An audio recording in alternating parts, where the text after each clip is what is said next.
Hello, my name is Eric Wang. This video, we're going to look at the theoretical use of Schoology to create a student-centered course. The research behind this is based on two things. This guy wrote this article, and it has a lot of research behind it that says that we should approach teaching this way. And then this guy wrote this book, which talks about partnering, which is kind of flipping the traditional classroom on its head and having it be student-centered. So those two models together is going to lead us to why we need to change from traditional teacher-centered instruction. This quote, "Teacher-centered instruction often fails to address individual learner needs." It's just the fact of the matter that the traditional way of teaching addresses the majority, hopefully, but not every single individual learner, and it needs to change. So Prensky's idea of partnering is a broad term for all of these different things. I'm going to focus on the student-centered learning as what I'll use as what we're looking at. But basically, we're enabling the learner to learn on their own. You're empowering the student to figure it out, to do it themselves, and hopefully inspiring them to do so. All of this is based on the idea that the learner has a new set of skills that they need to have in the 21st century. These are the five that Prensky identified. You got to figure out what to do. You got to get it done. You got to often get it done while working with others. You got to be creative about it, and you got to constantly improve. So that's what our student-centered classroom will be trying to accomplish, is teaching kids these five skills and honing them to be better at those things. Hirumi has these 8 events of learning. The idea that knowledge can be constructed by utilizing these 8 events over and over and over. Research behind it proves that it does work. So we're going to try to get these 21st century skills learned through these 8 events while maintaining content objectives. So these are the 8 events. You can see we start at 1, 2, 3, 4, 5, 6, 8, because 7 is kind of all-encompassing. So what event 1 is setting the challenge. You are making the guided question for the students to look into. This would be the same as, students walk into your class and you have the objective for the day on the board. So this is nothing too revolutionary to teaching. Event 2 through 6, you see a lot of negotiate and conduct. Negotiate, conduct.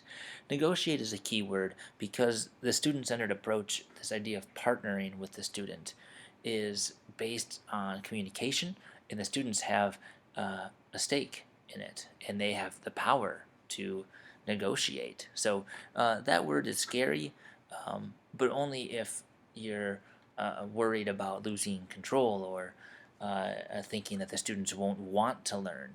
And that's where part of your role as teacher is to motivate them to want to accomplish the task. So in 2, you negotiate the learning goals and objectives. What exactly are they going to try to figure out? So challenge is broad, this focuses them. 3, learning strategies. Maybe it's a online source, maybe it's a textbook, maybe it's a blog that they're going to read, maybe it's an interview they're going to conduct with somebody. These are learning strategies that can accomplish the construction of knowledge. So 3 and 4 go hand in hand as the student tries to meet the learning goals. Performance criteria, it's the grade. How are you going to say, yes, you've accomplished the task? And that's, again, a negotiation. 6, you conduct these assessment pieces. Part of that is self and peer. You'll probably be the expert in this to decide, yes, you've met the goal, but having them self-assess and peer assess is essential in this partnering philosophy, because if they're self-assessing and they think they understand it but they don't, that's something they have to learn to figure out. How do they know if they know it? um, so all of these monitor performance and feedback is event 7. This is the teacher's huge job, which is just simply to interact with the students and continue to encourage them slash refocus them, give them whatever feedback they need to accomplish their task. And then event 8 is communicating results, and this could be in any variety of formats, from Twitter to social media, that is Twitter, Facebook, or Google Plus, or simply a presentation. So the main point, this approach requires 2 big things: peer collaboration, kids got to work together. 2, teacher check-ins. These things are 10 times easier with Schoology. Our shift now is to how can Schoology theoretically accomplish this task, these 8 events, this partnering. So what I've created is a Schoology site for this class, quote unquote, and the idea is you would create each challenge as its own folder. So event 1, setting the challenge, you would create a folder for that challenge. Now if you look here, I made it a week long. Each challenge might be different lengths. You'll have to look at your learning objectives and say, okay, what do I need to get through, and pace your calendar appropriately. Probably not going to get to everything that is mandated by the state in terms of the nitpicky things. I'm thinking of science here, where some of the stuff is just rote memorization of things that might be overlooked, but you could say, hey, challenge 1 will encompass all of those things. So there's ways around it. The challenge I put forth in this one is to understand what a food web is. So that would be my learning objective. What is a food web? Second part, what things influence a food web? And then, to make it more relevant, detail a specific way that humans are altering a global food web. So having them look globally and look for an example, and use what they figured out to talk about that. All right, event 2 is to negotiate learning goals and objectives. All right, so inside of this folder, all right, I created a homework assignment for this one. So here you can see that their homework assignment is to create a rubric, share with the class, evaluating the success of someone on the following 3 items. The student-centered classroom really focuses on students creating these rubrics, not teacher-driven. Obviously, you'll have to filter and feedback and approve, but they're going to create those, and the rubric should define levels from novice to distinguished. That this person that's being graded with it will either achieve a novice level of understanding or a distinguished level, and obviously they want to approach that distinguished level. The students will create and share these all different possible ways to share through the tech world. Schoology itself does not allow students to share with each other, but iPads you can airdrop or email or those sorts of things. If you do have an email connected, you could email it to each other through Schoology. Event 3, negotiate learning strategies. For this, I created a discussion post. And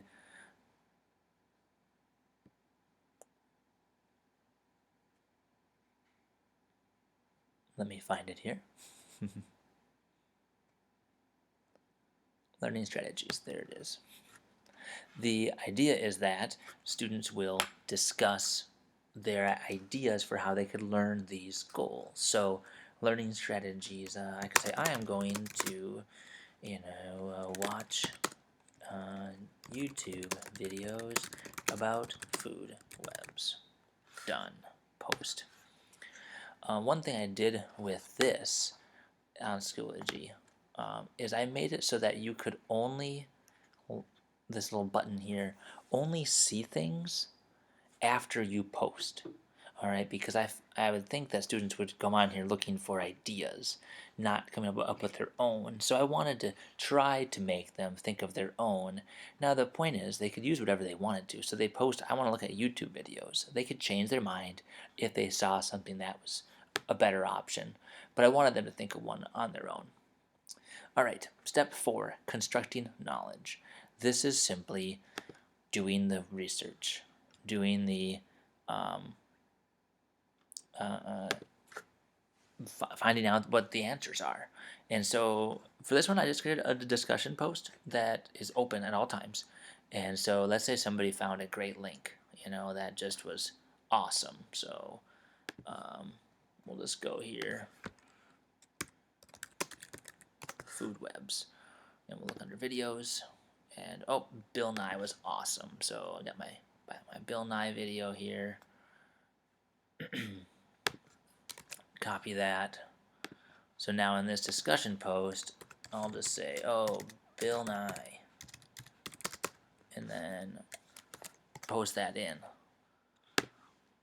And you can add it as a link. They have a link option. But so this would just be a place where students can share what they are finding, what works. Step 5, negotiating performance criteria. So performance criteria is the grade. So, and here I just am saying, hey, tell me what you're planning to do to show that you've met the learning objectives. Are you going to create a presentation? Are you going to create a Twitter page about food webs? Not a Twitter page, Facebook page. Are you going to survey people and share the results? Are you going to simply make a PowerPoint or write a paper? And then here is where they're going to email questions if they're not sure if theirs is a good option. And if someone posts something that I'm think is not a good way to go about it, this would allow me to then talk to them one-on-one. 6, event 6, the conducting self-peer expert assessments. So in the updates area for this, I've just made some groups theoretically. So I made some groups in this that I'm telling them that they have to complete their peer assessments by August 13th. So they'll meet with each other, share what they're doing, grade each other, hand it back. Peer assessment, again, is not something that as a teacher you would even see maybe, unless someone had a question like, oh, Jan comes up and says, oh, Jim marked me as novice on this, and these are what he's saying, do you agree? So it'd be a sounding board for some feedback. Obviously, event 7 was the talking, so you have email, you have updates, you can go into individual students and you can toss them a note. All those things can be done within Schoology. The discussion boards are all on that updating. This won't replace in class being able to talk to a student one-on-one, but it would allow it to occur 24 hours a day as needed. With this assessment piece, one idea with Schoology is they have badges. So I created a badge here for distinguished, award distinguished to food webs, and you could give that to students who achieve that distinguished status on this challenge. And students would enjoy seeing that, hey, they've reached the mark and all those. So you can create those extrinsic little carrots out in front of them. Lastly, communicating what they found out. This would be something that you would utilize something in Google Plus or Twitter presentations to allow students to communicate what they're figuring out. Now, this challenge had a specific way humans are altering a global food web, and so trying to incorporate this idea of finding out a current event, something that's relevant, and using that would be a good motivator and something that they could communicate easily. So that's kind of an idea of how Schoology could create a student-centered classroom. Options are endless. I would probably have a different idea once I try this myself. So thank you much.